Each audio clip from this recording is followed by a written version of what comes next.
Assalamualaikum warahmatullahi wabarakatuh. Saya Fadia Zahra Amalia dengan NPM 20103030005. Di sini saya akan mempresentasikan hasil lembar kerja peserta didik dengan menggunakan KD 3.2 dan 4.2. Di sini ada lembar kerja yang pertama, ada identitas yang berisi mata pelajaran untuk topiknya ciri-ciri makhluk hidup dan tak hidup, ada kelas atau semester, dan ada alokasi waktu. Selanjutnya ada petunjuk belajar, diantaranya aktif dalam menjawab apersepsi atau pertanyaan guru yang lainnya. Yang kedua, mencermati ringkasan materi. Yang ketiga, mengerjakan praktikum. Yang keempat, mengerjakan tugas. Selanjutnya ada pendahuluan, itu pemberian apersepsi. Pendahuluan ini guna mendekatkan materi yang akan dipelajari kepada peserta didik. Nah, untuk apersepsinya berupa pertanyaan, seperti jika kalian mengamati lingkungan sekolah, makhluk hidup apa yang kalian temui dan apa ciri-ciri mereka. Yang selanjutnya ada tujuan. Tujuannya itu untuk siswa dapat memahami definisi makhluk hidup dan tak hidup serta mengetahui ciri-ciri makhluk hidup dan tak hidup tersebut. Untuk KI-nya, KI 1.3 dan 1.4. KD-nya menggunakan 3.2 dan 4.2. Untuk indikatornya dapat dilihat. Dan selanjutnya ada materi pembelajaran, itu diantaranya definisi makhluk hidup dan tak hidup, ada ciri-ciri dan macam-macamnya. Selanjutnya ada paparan isi materi, ini berisi penjelasan dari materi pembelajaran yang sudah saya sebutkan tadi. Selanjutnya ada pengambilan data guna pedoman peserta didik melakukan praktikum. Nah, untuk praktikumnya yaitu di sini saya membuat tabel yang berisi nama-nama benda yang ada di lingkungan sekitar dan ciri-ciri bendanya. Nah, di sini siswa secara berkelompok diminta untuk observasi atau pengamatan pada nama-nama benda yang sudah saya sebutkan, dan jika sudah siswa diminta untuk memberi tanda centang pada tabel data. Selanjutnya ada pengolahan data, dapat dilihat berisi pertanyaan dan perintah, itu guna mengolah data, tabel data supaya lebih jelas dan lebih dalam lagi.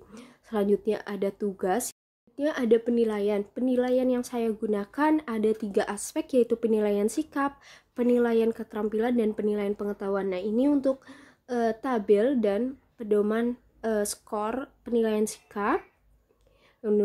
Ini untuk tabel dan skor penilaian keterampilan. Ini untuk penilaian pengetahuan. Baik, yang selanjutnya ada lembar kerja klasifikasi makhluk hidup. Sama seperti tadi, ada identitas yang isinya juga sama, namun berbeda pada topiknya. Topiknya klasifikasi makhluk hidup. Yang selanjutnya ada petunjuk belajar, sama dengan petunjuk belajar pada lembar kerja yang pertama.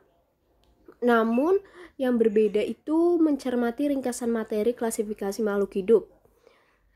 Selanjutnya ada pendahuluan, ini ada apersepsi. Nah, apersepsinya itu berupa nanti ada 2 gambar dan guru memberi pertanyaan seperti, apakah kalian pernah melihat 2 tanaman pada gambar di atas? Jika pernah, apa ciri-ciri yang nampak? Nah, seperti itu. Dan selanjutnya ada tujuan. Tujuannya jelas untuk siswa dapat merinci klasifikasi makhluk hidup dan dapat mengklasifikasi makhluk hidup di lingkungan sekitar.